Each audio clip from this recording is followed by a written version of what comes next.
Hi, I'm Gunjan. I work as an ERP consultant with CloudFronts, and today I'll speak about the development practice changes in Dynamics 365 for finance and operations, which facilitates a smooth path for updating the application. Now, Microsoft has done away with overlaying of existing objects and has ensured that all the customizations are accomplished using extension model only.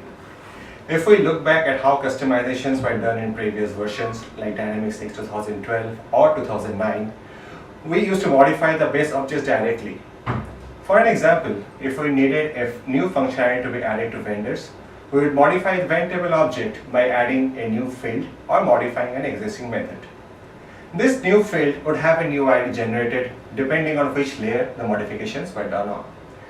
Problems arose when the customer wanted to upgrade to the latest cumulative updates, which were referred to CUs, either to fix functionality issues or to take advantage of new features introduced by Microsoft.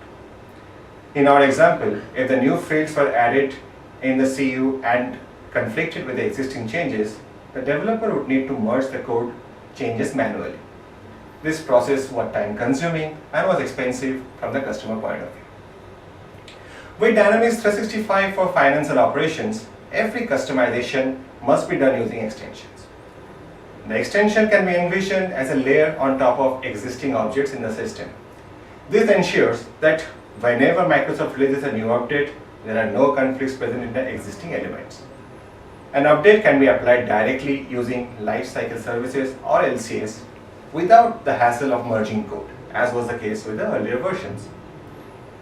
CloudFronts is a Microsoft Gold partner, and we are here to make sure your Dynamics 365 implementation is absolutely smooth and flawless.